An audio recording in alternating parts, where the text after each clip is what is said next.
여러분 평안하십니까? 오늘도 말씀과 함께 주님의 은혜 가운데 거하시기 바랍니다. 오늘 말씀은 시편 119편 89절에서 112절입니다. 말씀 개요입니다. 89절부터 96절은 영원히 변하지 않는 하나님의 말씀에 대한 내용이고 97절부터 104절은 지혜와 명철을 주는 하나님의 말씀, 그리고 105절부터 112절은 삶의 길을 인도하고 어둠에서 구원하는 빛이 되는 말씀에 대한 내용입니다. 말씀 묵상입니다. 시편 119편은 하나님의 말씀을 따라가는 것이 왜 중요하고 그런 사람이 왜 복된 사람인지에 대해서 말씀하고 있습니다. 이미 우리가 나눈 것처럼 하나님의 말씀은 우리를 구원의 길로 인도하고 또 죄를 이기고 깨끗한 삶을 살게 합니다. 뿐만 아니라 우리가 매여 있던 것에서 우리를 자유케 하고 소망과 위로를 주어 어려움을 이길 수 있게 합니다. 그래서 우리는 하나님의 말씀을 가까이 하고 말씀을 따라가야 하는 것입니다. 우리가 하나님의 말씀을 따라갈 수 있는 이유는 하나님의 성실하심 때문이죠. 야훼여, 주의 말씀은 영원히 하늘에 굳게 섰사오며 주의 성실하심은 대대에 이르나이다. 주께서 땅을 세우셨으므로 땅이 항상 있사오니. 하나님의 말씀은 잠시 있다가 사라지지 않습니다. 영원히 서 있는 말씀입니다. 오늘은 이랬다, 내일은 저랬다 하는 말씀이 아닙니다. 성실하신 하나님의 말씀이기 때문입니다. 여기서 주의 성실하심은 하나님께서 변덕스럽지 않다는 의미입니다. 인간은 이랬다 저랬다 할 수 있죠. 어제는 이렇게 말해놓고 오늘은 다르게 말할 수 있는 것이죠. 약속을 해놓고 약속을 깨기도 하는 것이 인간 아닙니까? 하지만 하나님은 그렇지 않으시다는 것이죠. 하나님은 성실하시고 신실하시기에 말씀하신 것을 지키시고 그 말씀이 영원토록 변하지 않는 것입니다. 하나님은 산과 같은 분이십니다. 산은 언제나 그 자리에 같은 모습으로 서 있습니다. 서울은 100년 전과 지금이 완전히 다른 모습이지만 산은 그대로입니다. 한강도 개발을 통해서 많이 달라져서 옛날 모습은 사라졌지만 산은 그대로입니다. 하나님은 산과 같이 변치 않으시고 항상 그 자리에 계십니다. 우리와 함께 하십니다. 그런 하나님의 말씀이기에 우리가 믿고 따를 수가 있는 것입니다. 그래서 시인은 그런 하나님의 말씀을 사랑한다고 고백합니다. 내가 주의 법을 어찌 그리 사랑하는지요. 내가 그것을 종일 작은 소리로 읊조리나이다. 영원한 생명의 길로 인도하는 말씀, 매었던 것을 풀어 자유케 하고 다시금 일어나 살아갈 수 있는 소망과 위로가 되는 말씀을 사랑한다는 것입니다. 뿐만 아니라 시인은 고백합니다. 주의 말씀의 맛이 내게 어찌 그리 단지요. 내 입의 꿀보다 더 단이이다. 그 시대에는 양봉이 없었기 때문에 아마 대부분 자연산 꿀이었겠죠.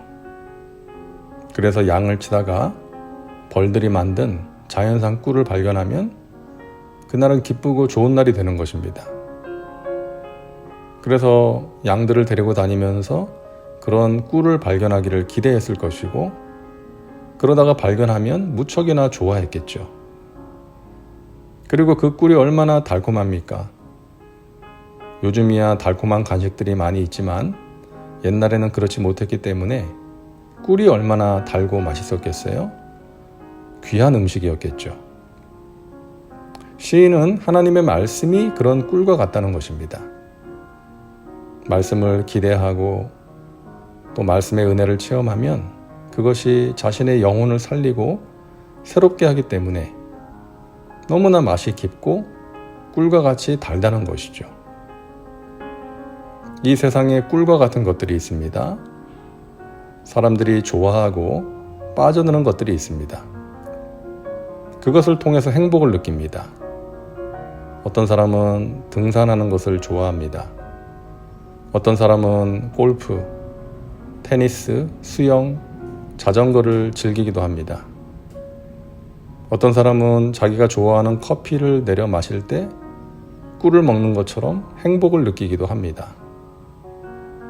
우리에게 필요한 일상의 행복이고 몸과 마음의 건강을 위해서도 필요한 취미 생활입니다.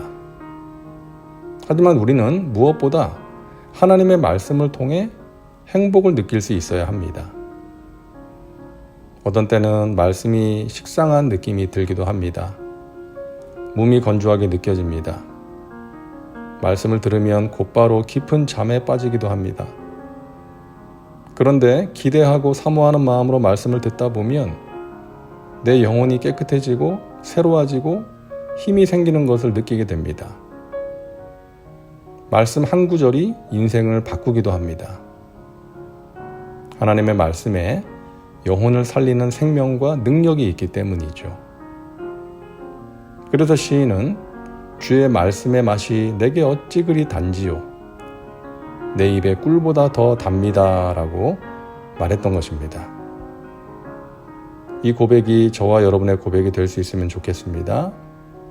이 세상에 꿀같이 달콤하고 재미있고 행복한 일들이 있지만 그런 것들은 우리의 영혼을 살리지는 못합니다.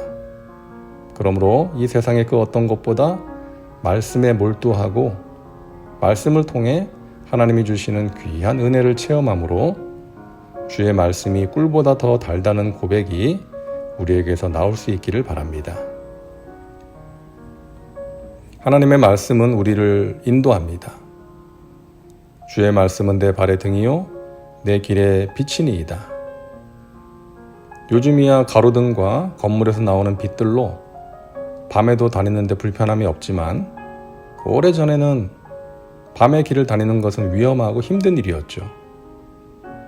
발을 헛디뎌서 넘어질 수도 있고 구덩이에 빠질 수도 있습니다. 길을 잘못 들어서 낭패를 당할 수도 있는 것입니다. 우리 인생이 그렇습니다.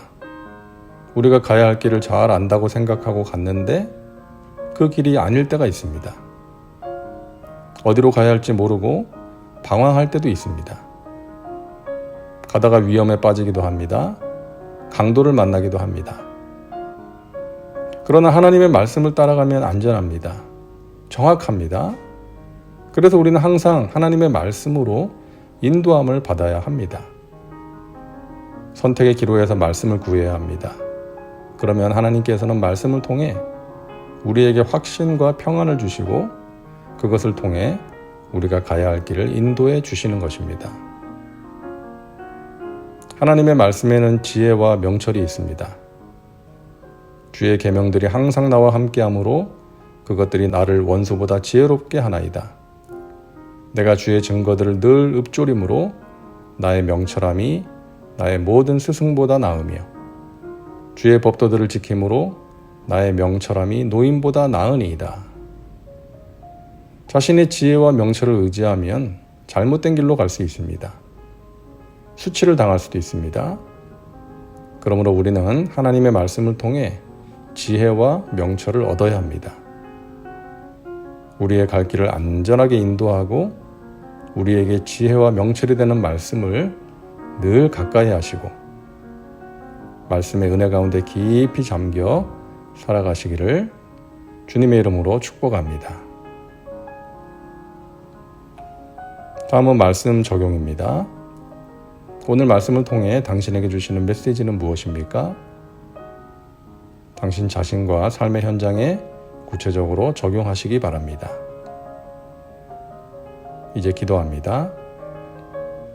사랑과 은혜가 풍성하신 하나님, 오늘도 말씀과 함께 살게 하시니 감사합니다.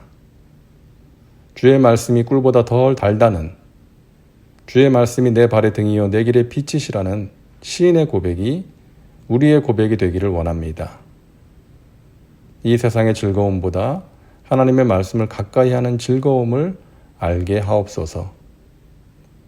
하나님의 말씀으로 지혜를 얻고 가장 좋은 길로 인도하시는 그 귀한 은혜를 체험하게 하여 주옵소서. 예수님의 이름으로 기도하옵나이다. 아멘. 오늘도 말씀과 함께 은혜 가운데 거하시기 바랍니다. 여러분 사랑하고 축복합니다.